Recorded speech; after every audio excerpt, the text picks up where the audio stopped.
Assalamualaikum warahmatullahi wabarakatuh. Alhamdulillahirabbil alamin wa bihi nasta'in wa ala umuri dunya waddin. Wassalatu wassalamu ala asyrafil anbiya'i wal mursalin wa ala alihi wa sahbihi ajma'in. Amma ba'd. Pertama-tama marilah kita panjatkan puja dan puji syukur kita kehadirat Allah Subhanahu wa taala yang telah memberikan kita beribu-ribu nikmat sehingga kita masih bisa hidup pada hari ini.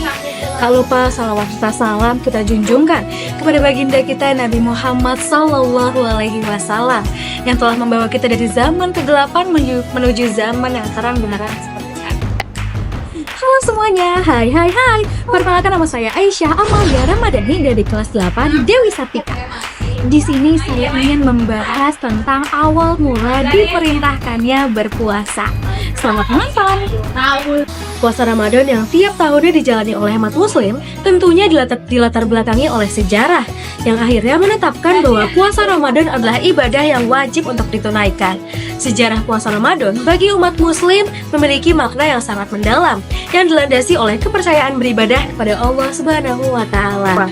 Sebenarnya sejak zaman jahiliyah, Allah Subhanahu wa taala sudah memerintahkan kaum jahiliyah untuk berpuasa, tetapi mereka menentangnya. Kemudian Allah kembali memerintahkan puasa Ramadan pada zaman Nabi Muhammad SAW.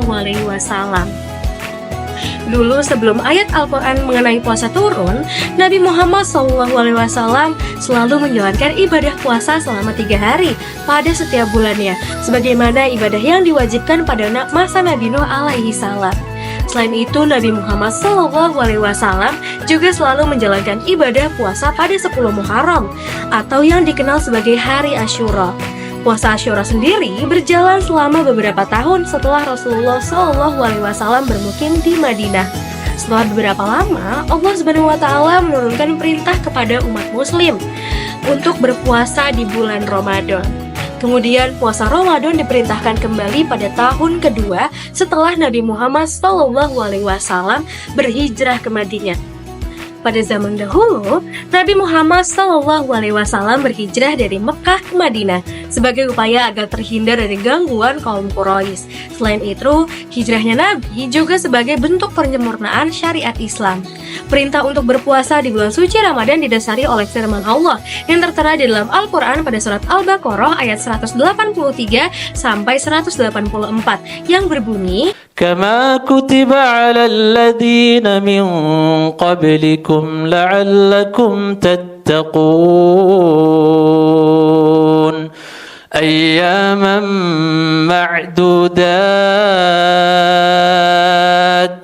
فمن كان منكم مريضا أو على سفر فعدة من أيام أخر وعلى الذين يطيقونه فدية طعام مسكين فمن تطوع خيرا فهو خير له وأن تصوموا خير لكم إن كنتم تعلمون. Wahai orang-orang yang beriman, diwajibkan atas kamu berpuasa sebagaimana diwajibkan atas orang sebelum kamu bertakwa, yaitu beberapa hari tertentu. Maka barang siapa di antara kamu sakit atau dalam perjalanan lalu tidak berpuasa, maka wajib mengganti sebanyak hari yang dia tidak berpuasa itu pada hari-hari yang lain, dan bagi orang yang berat menjalankannya, wajib membayar fidyah, yaitu memberi makan seorang miskin. Tetapi barang siapa dengan kerelaan hati mengerjakan kebajikan, maka itu lebih baik baginya, dan puasanya itu lebih baik bagimu jika kamu mengetahui.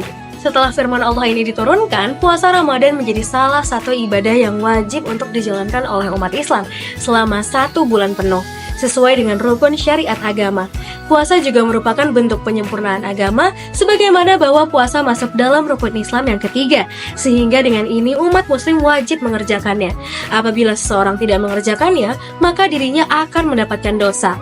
Puasa yang dijalankan ialah dengan menahan diri dari hawa nafsu, makan dan minum, yang dimulai dari terbit fajar sampai dengan waktu terbenamnya matahari. Ibadah puasa ini memiliki keistimewaan tersendiri dibandingkan dengan ibadah yang lainnya. Sebagaimana diriwayatkan dalam hadis riwayat Bukhari dan Muslim, Nabi Muhammad SAW bersabda, Setiap amalan dan kebaikan yang dilakukan oleh manusia akan dilipat gandakan dengan 10 kebaikan yang semisal hingga 700 kali lipat. Allah Ta'ala berfirman, yang artinya kecuali amalan puasa. Amalan puasa tersebut adalah untukku, untuk sendiri yang akan membalasnya disebabkan dia telah meninggalkan syahwat dan makanan karenaku. Bagi orang yang berpuasa akan mendapatkan 2 kebahagiaan, yaitu kebahagiaan ketika dia berbuka dan kebahagiaan ketika dia berjumpa dengan Rabb-nya. Sungguh, bau mulut orang yang berpuasa lebih harum di sisi Allah daripada bau minyak kasturi. Puasa di bulan Ramadan inilah yang menggantikan puasa Asyura. Meskipun begitu, Nabi Muhammad SAW tetap mengizinkan para sahabat jika ingin berpuasa di tanggal 10 Muharram. Hanya saja puasa tersebut tidak dianggap wajib dan dijadikan sebagai puasa untuk menambah pahala saja. Di masa itu, bagi umat muslim yang tidak bisa menjalankan ibadah puasa di bulan Ramadan, mereka diharuskan untuk membayar fidyah. Fidyah merupakan pengganti bagi orang-orang yang tidak menjalankan ibadah puasa. Fidyah dilakukan dengan cara memberi santunan berupa makanan atau uang terhadap fakir miskin. Pada akhirnya masyarakat di zaman Rasulullah SAW mulai terbiasa dengan menjalankan ibadah puasa setiap di bulan Ramadan.